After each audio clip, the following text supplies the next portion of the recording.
আসসালামু আলাইকুম ওয়া রাহমাতুল্লাহি ওয়া বারাকাতুহু। আমি মোহাম্মদ মঞ্জুর হোসেন, আপনাদের মেন্টর।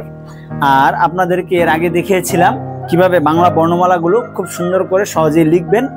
তো দীর্ঘ পর্যন্ত দেখিয়েছিলাম, আর আজকে দেখিয়ে দিব ড কিভাবে লিখবেন। এই মাপগুলো যদি আপনি একুরেট পেতে চান তাহলে আপনি এই বইটি সংগ্রহ করতে পারেন। আর নিচে লিঙ্ক দেওয়া থাকবে, লিঙ্ক থেকে বই এবং আমার হাতের ব্যবহারের যে তুলি, রং, এগুলো সব আপনারা আমার ওয়েবসাইট থেকে নিতে পারবেন। তো আর কথা না বাড়িয়ে দেখিয়ে দিচ্ছি কিভাবে একটা ড বর্ণমালা লিখবেন।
এই ড বর্ণটি যদি আপনি শিখে যান তাহলে আপনি হ্রস্ব, দীর্ঘ, ড, ঢয়শূন্য র, উ এই সবগুলো অক্ষর আপনার জন্য খুব সহজ হয়ে যাবে।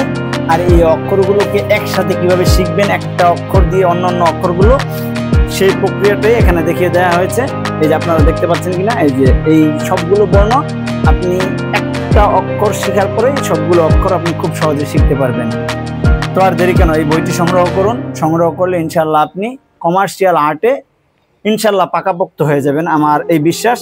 আর শুধু অক্ষরগুলোই শিখবেন এরকম না, এই বইয়ের মধ্যে আছে কিভাবে আপনি বিভিন্ন টেক্সট বক্সের ব্যবহার করবেন, বুলেট পয়েন্টের ব্যবহার করবেন, তারপর অ্যালাইনমেন্টগুলো কিভাবে রাখবেন, একটা কাজের যে সৌন্দর্য তৈরি হয় কিভাবে, অ্যালাইনমেন্ট, সতর্ক এরিয়া, এই বিষয়গুলো এই বইয়ের মধ্যে আপনি খুব সুন্দর করে পেয়ে যাবেন।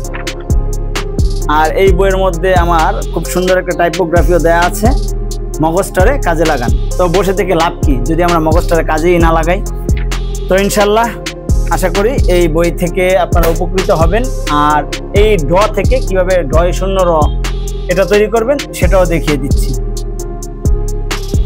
এইখানে যদি আমরা একটা বৃত্ত দিয়ে দেই তাহলে এই যে ড, ঢয়শূন্য র একসাথে হয়ে গেল।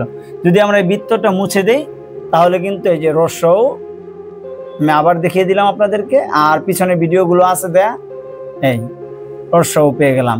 তো এরকম করে আমরা একটা বর্ণ দিয়ে অনেকগুলো বর্ণ তৈরি করতে পারবো। তো আজকে আমরা ড দেখলাম, ইনশাল্লাহ পরবর্তী ক্লাসে আমরা অন্যান্য বর্ণগুলো দেখব। তো আমরা এখন এই অক্ষরটাকে রং দিয়ে লিখে আপনাদেরকে দেখাবো কিভাবে তুলিটা ধরবেন, কিভাবে লিখবেন, এই বিষয়গুলো দেখিয়ে দিব। পিছনের যে ভিডিওগুলো আছে ওগুলো তো দেখানো হয়েছে, আর যারা আজকে প্রথম দেখবেন তারা আগে পিছনের ভিডিওগুলো দেখবেন, তাহলে আপনি সিরিয়াল মতো শিখতে পারবেন। তো আমরা এই তুলি দিয়ে কিভাবে দেয়ালে অক্ষরগুলো লিখবো রং দিয়ে সেটাই আপনাদেরকে দেখিয়ে দিব। আর এটা হচ্ছে 16 নাম্বার রাব্বি সুপার তুলি। আর এই তুলিগুলো বাংলা লেখার জন্য খুবই ভালো, লং হেয়ারের তুলি হওয়াতে এগুলো তো রং পর্যাপ্ত পরিমাণে ধরে, আর এগুলো দিয়ে খুব সুন্দর করে লেখা যায়। তো আমি আপনাদেরকে দেখাবো আমার ব্যবহারের যে তুলিটা আছে সেই তুলি দিয়ে কীভাবে লিখবো। আমরা যখন জার থেকে রঙগুলো নিব তখন আমরা এইভাবে একটু কাচিয়ে নিব, তাহলে রঙগুলো তুলির অগ্রভাগে থাকবে।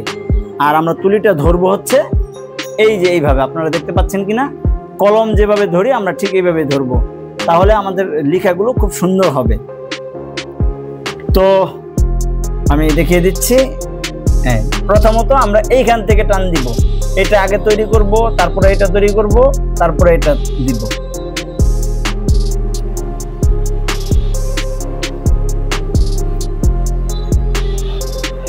আর আস্তে আস্তে করব আমরা, বেশি তাড়াহুড়া করার দরকার নেই।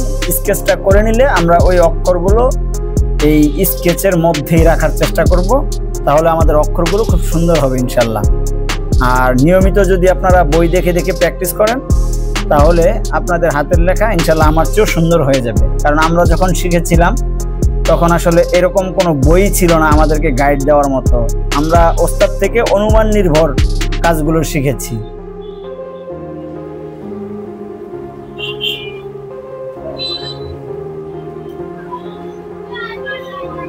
তার পরবর্তীতে আমরা এইখান থেকে দিব, এই সোজা অংশটা দিয়ে নিব।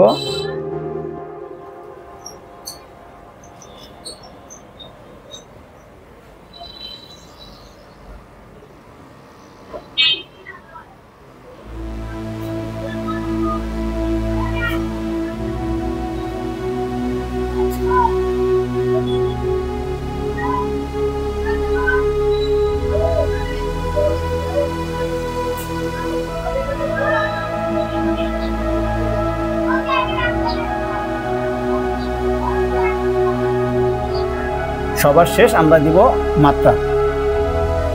আর বাংলা বর্ণমালায় বেশ কিছু হরফ আছে মাত্রা যুক্ত, বেশ কিছু হরফ আছে মাত্রা অর্ধমাত্রা, আর কিছু হরফ আছে একদমই মাত্রা থাকবে না। আমরা অনেকেই দেয়ালে লিখতে গেলে এই বিষয়গুলো খেয়াল রাখি না, আসলে এই বিষয়গুলো খেয়াল রাখতে হবে, না হলে কিন্তু শব্দই চেঞ্জ হয়ে যাবে। এই বিষয়গুলো আমাদের খুব খেয়াল রাখতে হবে, কোনগুলো মাত্রা হবে কোনগুলো মাত্রা হবে না।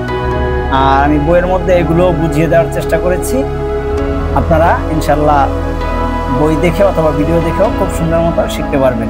আর নিয়মিত ভিডিওগুলো পোস্ট করার চেষ্টা করব, আপনারা শেয়ার করে ছড়িয়ে দিবেন, যাতে আসলে যারা শিখতে চাচ্ছেন, যারা শিখবে ইনশাল্লাহ তাদের সবার যাতে কাজে লাগে। তো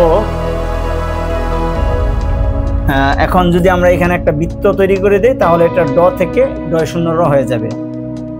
আজকে ড এবং ড0 র দুটি দেখিয়ে দিলাম।